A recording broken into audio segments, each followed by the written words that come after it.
एक बार फिर से आप सभी भाइयों को जय श्री राम। पुराणों में राजा ययाति की कथा भी बहुत ही प्रसिद्ध है। ये भी चंद्रवंश के राजा थे और ये नहुष के पुत्र थे। इनका जो विवाह हुआ वो दैत्य गुरु शुक्राचार्य जी की पुत्री देवयानी जी के साथ में हुआ। पर इन्हें जो है शुक्राचार्य जी ने एक श्राप दिया था कि जवानी में ही आप पर बुढ़ापा आ जाएगा। तो आखिरकार इसके पीछे की क्या वजह थी, आज की ये कहानी में ये काफी चर्चित ये कहानी है पुराणों की।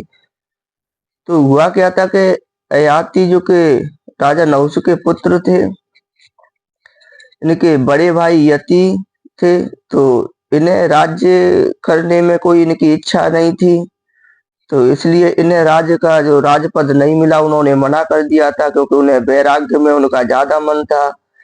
तो इस वजह से ये जो दूसरे नंबर के राजा नहुष के पुत्र थे ययाति, इन्हें राजपद का जो है इनका राज तिलक हुआ और ये राजा बने।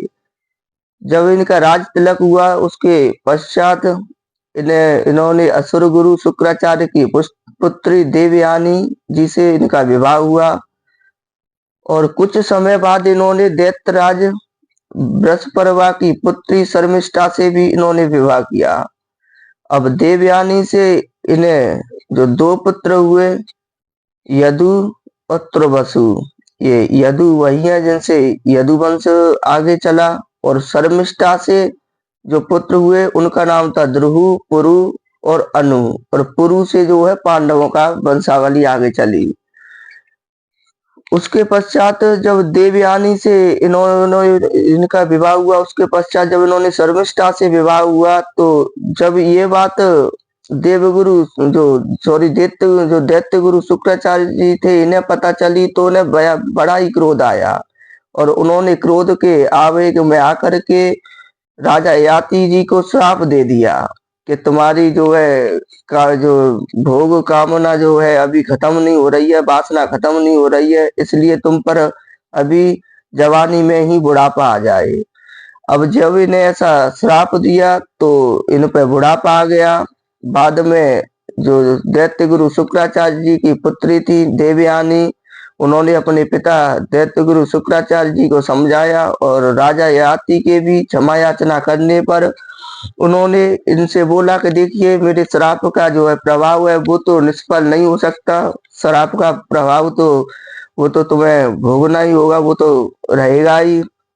लेकिन मैं तुम्हें एक वरदान देता हूँ, यदि तुम्हें कोई तुम्हारा पुत्र अपनी जवानी उधार दे दे, अपनी उम्र दे दे, तो तुम उनकी जवानी को भोग सकते हो और वो तुम्हारी उम्र में पहुंच जाएंगे।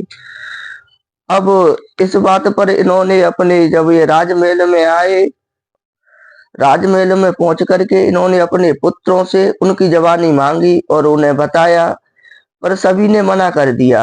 अंत में इनके सबसे छोटे पुत्र जो शर्मिष्ठा के पुत्र थे पुरु, उनसे जवानी मांगी तो वो तैयार हो गए। उन्होंने बोला कि ये तो मेरे लिए बड़े ही सौभाग्य की बात है कि मैं अपने पिता के किसी भी काम आ सकूं। तो पितृभक्त पुरु ने इसे पिता की सेवा का अवसर मानकर अपनी जवानी उन्हें दे दी। लेकिन बेटे की युवावस्था भोगने पर भी राजा ययाति की काम वासना कभी खत्म नहीं हुई। विष्णु पुराण के अनुसार एक एक सहस्त्र बीतने पर भी, यानी कि 1000 साल बीतने पर भी उनका मोह नहीं गया। अब इस वजह से उन्हें अचानक ही वैराग्य हो गया। उन्होंने अपनी पत्नी देवयानी से कहा कि हर सुख भोगने से भी कामना उसी तरह बढ़ती है जैसे कि घी डालने से अग्नि बढ़ती है। संपूर्ण पृथ्वी का भोग भी मनुष्य के लिए पर्याप्त नहीं है। वृद्धावस्था आने पर, बाल व दांत कमजोर होने पर भी कभी कामना कम नहीं होती। इसलिए हे देवयानी, अब मैं कामना छोड़ करके भगवान में मन लगाऊंगा। अब ऐसा कह करके राजा ययाति ने पुत्र पुरु से अपनी वृद्धावस्था वापस ली और उनकी युवावस्था उन्हें लौटा दी। और इसके बाद वो राज्य छोड़ करके वन में तप करने चले गए और उन्होंने बड़ा ही कठिन और बहुत लंबे समय तक बाद में तप किया है और उसके बाद में उन्हें जो है स्वर्ग की प्राप्ति हुई है। तो ये कहानी बहुत कुछ इससे सीखने को मिलता है। वैसे भी मैं तो यही कहूंगा कि इंसान की उम्र कुछ भी नहीं है आज के समय में, तो किसी का कुछ पता ही नहीं है। इसलिए सब कुछ हर किसी से मन हटा करके भगवान में मन लगाए। वैसे भी कोई किसी का इस दुनिया में है नहीं, किसी का कुछ पता भी नहीं है किसी की उम्र कब तक है। तो बस भगवान में मन लगाए, भगवान का भजन स्मरण करें, नाम जप करें। इसी के साथ ही फिर से मिलते हैं अगली किसी वीडियो में। जय श्री कृष्ण।